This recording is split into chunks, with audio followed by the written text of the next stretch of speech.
Hello everyone, जय हिंद। आज है 19 फरवरी 2026 के करंट अफेयर को हम डिस्कस करेंगे। तो चलिए स्टार्ट करते हैं आज का फर्स्ट और इम्पोर्टेंट क्वेश्चन। पहले क्वेश्चन में ये पूछा गया है कि जो गैल इंडिया लिमिटेड है उनके जो नए सीएमडी मतलब चेयरमैन और मैनेजिंग डायरेक्टर जो हैं वो कौन बने हैं। तो उनका जो राइट ऑप्शन है तो वो है दीपक गुप्ता बने हैं। अब गेल जो कंपनी है वो क्या है, वो गैस अथॉरिटी है इंडिया की। तो अभी उन्होंने किसे अपना सीएमडी नियुक्त किया है, तो उन्होंने दीपक गुप्ता जो हैं उनको अपना सीएमडी नियुक्त किया गया है। तो दीपक जो गुप्ता होंगे वो 1 मार्च 2026 से अपना कार्यभार संभालेंगे। अगर बात की जाए गेल इंडिया लिमिटेड के बारे में, तो ये एक सार्वजनिक क्षेत्र में प्राकृतिक गैस कंपनी है जो महारत्न पीएसयू भी है। और इसके साथ अगर हम इससे पहले इसका नाम क्या था, gas authority of India limited था, जिसकी स्थापना 1984 में हुई है। और जो मुख्यालय है इसका नई दिल्ली के अंदर प्रेजेंट है। अगला क्वेश्चन, हाल में ही किस देश के राष्ट्रपति ने प्रधानमंत्री नरेंद्र मोदी को 52वें G7 शिखर सम्मेलन 2026 में शामिल होने का निमंत्रण दिया है। तो उनका जो राइट ऑप्शन है वो है फ्रांस के राष्ट्रपति ने उनको हाल में ही निमंत्रण दिया है। तो जो फ्रांस के राष्ट्रपति हैं जिनका नाम क्या है, इमैनुअल मैक्रोन जो हैं, उन्होंने प्रधानमंत्री नरेंद्र मोदी को 52वें G7 शिखर सम्मेलन में भाग लेने के लिए आमंत्रित किया है। यह जो शिखर सम्मेलन होगा ये फ्रांस में होगा। कौन कौन से सदस्य होंगे? America, Canada, France, Germany, Italy, Japan, United kingdom के साथ साथ यूरोपियन जो यूनियन है वो भी सहभागी होंगे। उसके बाद नेक्स्ट क्वेश्चन है, भारत की जो पहली under water twin tube road and rail tunnel जो है विल कंस्ट्रक्ट, वो कहाँ पर, किस नदी पर उसका निर्माण जो है हाल में ही निर्माण हुआ है। तो उसका जो राइट ऑप्शन है ब्रह्मपुत्र नदी पर इसका निर्माण हुआ है।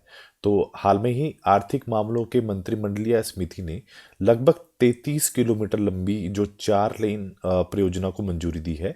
इस नदी के नीचे 15 किलोमीटर लंबी दोहरी सुरंग का निर्माण किया जाएगा, जिसकी जो लागत होगी 18,000 करोड़ के आसपास होगी।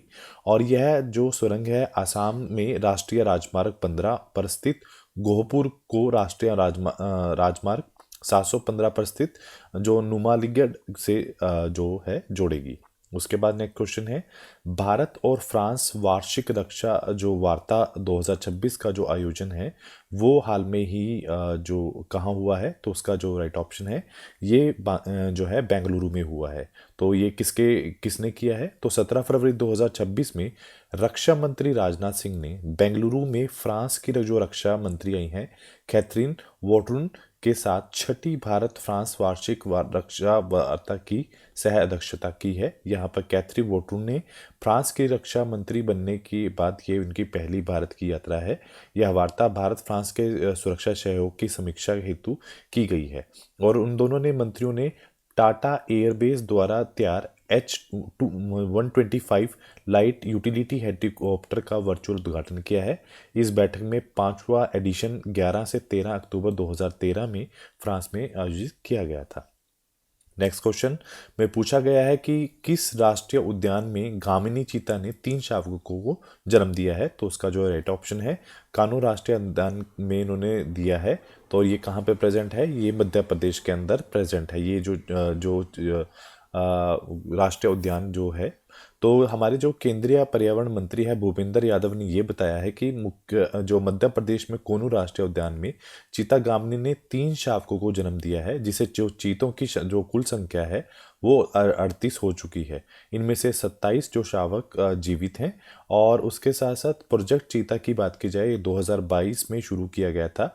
उद्देश्य क्या था? 1952 में भारत में विलुप्त हो चुके चीतों को री इंट्रोड्यूस कराना इनका मेन मोटो था। अगर बात की जाए मुख्य केंद्र कान्हो जो राष्ट्रीय उद्यान है और गांधी सागर अभ्यारण्य दोनों ये मध्य प्रदेश में स्थित हैं। उसके साथ साथ चीतों का अगर हम आगमन की बात करें, सितंबर 2022 में नीबिया से 8 चीते आए थे, फरवरी 2023 में दक्षिण अफ्रीका से 12 चीते आए थे और जल्द ही बोत्सवाना से 8 चीते भारत में लाए जाएंगे।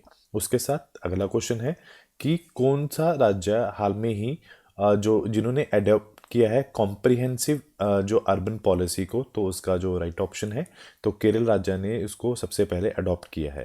तो जो केरल है वो भारत का पहला राज्य बना है जिन्होंने 25 वर्ष में कॉम्प्रिहेंसिव अर्बन पॉलिसी को अपनाया है। यह नीति 2023-24 के राज्य बजट में जो है घोषित हुई थी और राज्य मंत्रिमंडल ने इसे मंजूरी दी थी।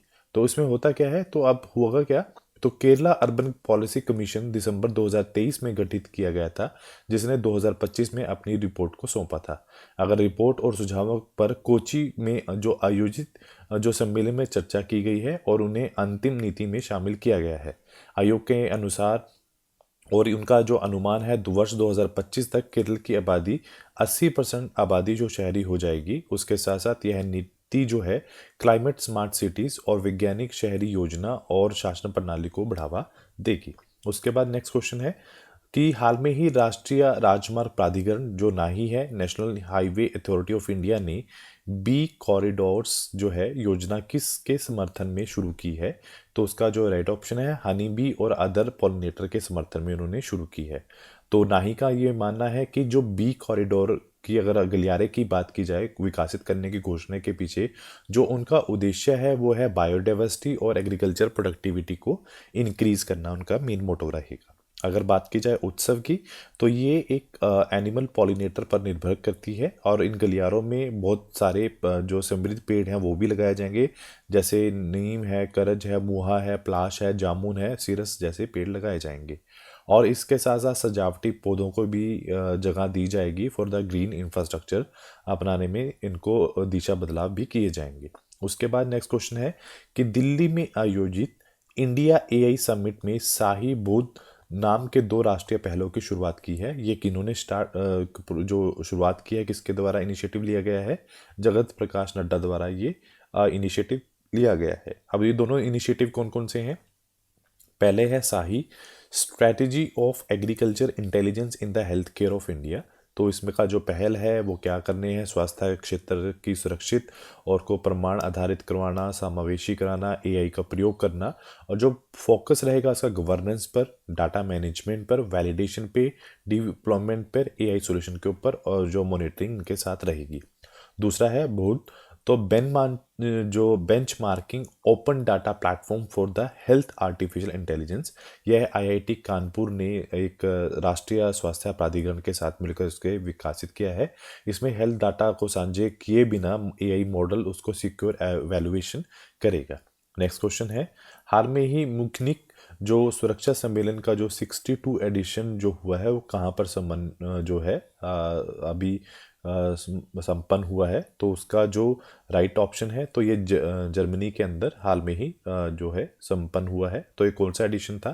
तो ये 62 एडिशन था और उसका जो थीम था वो क्या था? Under destruction. और भारत के विदेश मंत्री जो डॉक्टर एस जयशंकर ने इस सम्मेलन में प्रतिनिधित्व किया था। उसके बाद नेक्स्ट क्वेश्चन है कि फरवरी 2026 में जारी हेल्ले पासपोर्ट इंडेक्स 2026 में भारत को कौन सा स्थान मिला है?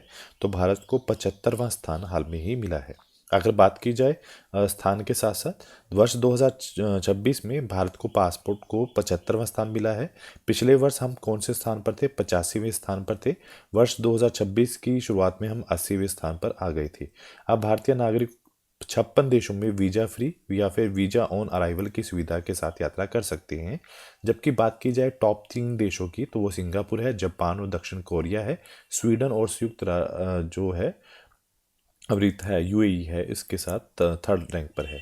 उसके बाद नेक्स्ट क्वेश्चन ये पूछा गया है कि विधायकों को जो हाल में ही अटेंडेंस मार्क करने के लिए AI powered face recognition technology का इस्तेमाल करने वाला भारत की पहली विधानसभा कौन सी बनी है? तो उसका जो राइट ऑप्शन है आंध्र प्रदेश पहली विधानसभा बनी है। तो इसमें इन्होंने ऐसा क्या खास किया है? तो आंध्र प्रदेश भारत का पहला ऐसा राज्य बना है जितने भी वहाँ के विधायक हैं वो अपने फेशियल रिकॉग्निशन टेक्नोलॉजी का उपयोग करेंगे। मतलब अब रजिस्टर पर हस्ताक्षर करने की बजाय कैमरों के माध्यम से वो अपनी उपस्थिति को दर्ज करेंगे। तो यह प्रणाली उपस्थिति दर्ज करती है और जब विधायक वास्तव में अपनी निर्धारित सीट पर बैठे होते हैं। उसके बाद नेक्स्ट क्वेश्चन है भारत में कौन सा अर्धसैनिक बल है जिन्होंने डॉग स्क्वाड की बात करें उसमें स्वदेशी नस्ल मतलब जो भारत के कुत्ते हैं उनको, जिनका नाम क्या है? तंगखुल हुआई जो मणिपुर का है और कोम्बाई तमिलनाडु से शामिल किया है। तो उसका जो राइट ऑप्शन है आसाम राइफल ने इन्हें इंट्रोड्यूस किया है। तो उनका फ़ायदा क्या है इस चीज़ का? तो पहली बात तो ये है कि जो विदेशी नस्लें हैं उन पर निर्भरता कम करनी है। तो जो भारत की सबसे पुरानी बल है, अर्धसैनिक बल है, जो उन्होंने क्या किया है स्वदेशी कुत्तों की नस्लों को जैसे तंगखुल हुई और कंबोई को शामिल किया है, ये कि जो अपने स्पेशली जो विशेष डॉग स्क्वाड में तैयार करने के लिए। उन्होंने बोला है कि जो लैब्राडोर है या फिर जर्मन शेफर्ड पर जो निर्भरता को कम करना है और वर्ष 2050 तक इन्हें पूरी तरह से स्वदेशी नस्लों में बदलना का मेन मोटो रहेगा। उसके बाद हाल में ही किसने भारत विस्तार एआई टूल जो लॉन्च किया है, तो उसका जो राइट ऑप्शन है शिवराज सिंह चौहान ने ये जो है लॉन्च किया है। तो ये कहाँ पर लॉन्च किया है? जयपुर में ये लॉन्च किया है। किसने किया है? शिवराज सिंह चौहान, जो हमारे केंद्रीय कृषि मंत्री हैं। पूरा नाम क्या है? Bharat Vistaar AI tool, virtually integrated system to access agriculture resources. और इसकी विशेषताएं क्या हैं? ये एक AI powered multilingual digital platform है। एक ही स्थान पर भरोसेमंद और उपयोगी जानकारी उपलब्ध कराना, स्थानीय भाषाओं में खेती से जुड़ी जानकारी देना, भारतीय नाम का एआई जो वॉइस असिस्टेंट भी होगा जो किसानों की हेल्प करेगा। अगर बात की जाए हेल्प नंबर की, वो है 155261 जो है वो उसका हेल्पलाइन नंबर रहेगा। उसके बाद नेक्स्ट क्वेश्चन है कि हाल में ही BCCI Indian sports women of the year जो है 2025 किसे सम्मानित किया गया है? तो उनका राइट ऑप्शन है स्मृति मंदान को ये से सम्मानित किया गया है। तो उसके साथ हुआ क्या है, तो हाल में ही जो सबसे तेज भारतीय वनडे शतक पुरुष या महिला दोनों में सितंबर 2025 में ऑस्ट्रेलिया के खिलाफ स्मृति मंदान ने 50 गेंदों में शतक लगाया था। उन्होंने विराट कोहली के 52 जो गेंदों वाला रिकॉर्ड तोड़ा है। एक कैलेंडर वर्ष में उन्होंने 1000 प्लस वनडे रन। 2025 में स्मृति मंदान ने महिला वनडे में एक साल में 1000 से अधिक रन बनाने वाली पहली भारतीय महिला क्रिकेटर भी बनी थी। 4000 रन इन टी20 में स्मृति मंदान ने महिला टी20 अंतर्राष्ट्रीय में 4000 रन पूरे करने वाली पहली एशियाई खिलाड़ी बनी है। दुनिया में ऐसा करने वाली वो दूसरी जो महिला खिलाड़ी बनी है। पहली है सूजी बैट जो न्यूजीलैंड से हैं। उसके बाद 10,000 अंतर्राष्ट्रीय रन। स्मृति मंदान ने 10,000 अंतर्राष्ट्रीय रन पूरे करने के लिए मिताली राज के बाद जो है ये उपलब्धि हासिल करने वाले दूसरी भारतीय महिला बनी है। और विश्व स्तर की बात की जाए तो वो चौथी महिला क्रिकेटर भी बनी है। उसके बाद हाल में ही जर्मनी में जो आयोजित फेडे जो freestyle chess world cup जो वर्ल्ड चैंपियनशिप 2026 का खिताब किसने जीता है? तो उनका जो राइट ऑप्शन है वो है मैग्नस कार्लसन ने ये अपने नाम किया है। अगर हम पिछले जितने भी शतरंज ग्रैंड मास्टर बने उनको देखते हैं, आर्यन जो बने हैं 92 शतरंज ग्रैंड मास्टर बने हैं। अर्जुन एरिगैसी जो हैं वो जेरूसलम मास्टर्स 2025 का उन्होंने खिताब जीता है। राहुल जो है 91 ग्रैंड मास्टर हैं। उसके बाद है इलम्बर्थी जो है वो 90 मास्टर ग्रैंड मास्टर हैं। फिडे शतरंज विश्व कप ट्रॉफी का नाम बदलकर विश्वानंद आनंद रखा गया है। पी इनियान जो है 162 राष्ट्रीय शतरंज चैंपियनशिप उन्होंने अपने नाम की है। अगला क्वेश्चन ये है कि हाल में ही किस कंपनी ने भारत में पहले ब्रेल लीप वाला जो प्रीमियम कार्ड लॉन्च किया है? तो उसका जो राइट ऑप्शन है BOB कार्ड लिमिटेड ने ये लॉन्च किया है।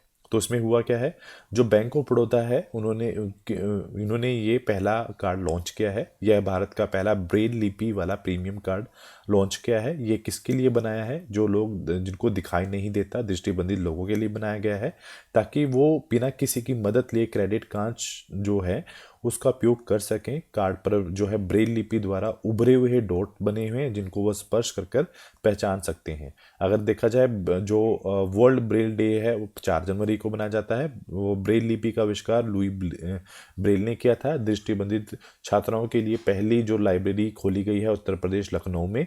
उसके साथ साथ RRB को ब्रांडेड रूपे क्रेडिट कार्ड लॉन्च करने वाला जो बैंक है वो त्रिपुरा ग्रामीण बैंक बना है। गूगल ने भारत में रुपे क्रेडिट कार्ड लॉन्च किया है। और बैंक ऑफ बड़ौदा की बात की जाए तो उसकी स्थापना 1908 में हुई है गुजरात में। और MDO की बात करें देवदत्त जो चंद है और जो उनकी टैगलाइन है इंडियाज इंटरनेशनल बैंक इनकी जो है टैगलाइन है। उसके बाद WHO ने भारत की कौन सी कंपनी है जिनमें ने पोलियो वैक्सीन NOPV2 को मंजूरी दी है? तो उसका राइट ऑप्शन है बायोलॉजिकल ई लिमिटेड को उन्होंने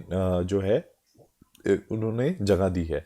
तो WHO ने ओरल पोलियो वैक्सीन को प्री क्वालिफिकेशन की मंजूरी दी है। और यह भारत की एक कंपनी है जिसका नाम है बायोलॉजिकल ई लिमिटेड ने ये बनाई है, जिसका जो मुख्यालय है हैदराबाद में है। उद्देश्य क्या है? टाइप 2 पोलियो वायरस को रोकना है। अब जो NOPV2 क्या है? Novel oral polio vaccine type 2 है जो एक जेनेटिकली स्टेबल है। यह वैक्सीन अपना स्वरूप नहीं बदलती और म्यूटेशन नहीं करती और ये अधिक सुरक्षित मानी जाती है। भारत में पोलियो मुक्त 2014 में जो है घोषित किया गया था। ऑफिशियली सर्टिफिकेशन मिला था 27 मार्च 2014 में और वर्ल्ड पोलियो डे 24 अक्टूबर को मनाया जाता है। अगर बात की जाए WHO की, 7 अप्रैल 1948 में इसकी स्थापना हुई है। 194 देश इसके अंदर हैं और जो मुख्यालय है इसका स्विट्जरलैंड के अंदर प्रेजेंट है। तो चलिए स्टार्ट करते हैं। आज के जो हैं वीकली करंट अफेयर को देखते हैं। तो दुनिया का सबसे बड़ा R&D जो रिसर्च एंड डेवलपमेंट खर्चा करने वाला देश चीन बना है। उड़ीसा ने भाई गुटखा, पान मसाला, तंबाकू को बंद कर दिया है। केरल सरकार ने एल्डरली बजट पेश किया है। भारत ने इंग्लैंड को हराकर ICC जो अंडर 19 वर्ल्ड कप 2026 जीता है। सेवातीत प्रधानमंत्री मोदी ने दुर्घटना पीड़ितों के लिए PM राहत की योजना जो शुरू की है। एक्सिस बैंक ने roof top solar loan launch किया है। सोशल मीडिया की बात की जाए तो स्पेन ने 16 वर्ष के कम बच्चों के लिए बैन कर दिया है। गणतंत्र दिवस की बात की जाए सबसे बेस्ट झांकी महाराष्ट्र की आई है। अपार ID में छत्तीसगढ़ सबसे ऊपर है। केरल ने भारत की पहली व्यापक राज्य शहरी नीति को मंजूरी हाल में ही दी है। उसके बाद नेक्स्ट क्वेश्चन है, भारत ने 95 देशों के साथ मिलकर बिग कैट शिखर सम्मेलन की मेजबानी करेगा। ग्लोबल टीचर प्राइज 2026 रूबल नागिन को सम्मानित किया गया है। उत्तर प्रदेश ने पहला आर्थिक सर्वेक्षण प्रस्तुत किया है। नागालैंड में संतरा महोत्सव मनाया गया। गुजरात में 16.5 हिस्सेदारी के साथ भारत का नवीकरणीय ऊर्जा पावर हाउस बना है। 72वां महिला सीनियर राष्ट्रीय कबड्डी टूर्नामेंट 2026 का खिताब हरियाणा ने इंडियन रेलवे को हराकर जीता है। राजस्थान जो है देश का सबसे बड़ा ऊन उत्पादक राज्य बनकर उभरा है। आंध्र प्रदेश में पिल्लो AI का शुभारंभ हुआ है। देश का जो पूर्ण बीमाकृत जिला कौन सा बना है? अलवर बना है राजस्थान में। और भारत का जो पहला नेशनल कार कल्चर म्यूजियम जो है मथुरा में लॉन्च किया जा रहा है। तो आज के लिए इतना ही। Do like share and subscribe my channel. Thank you so much.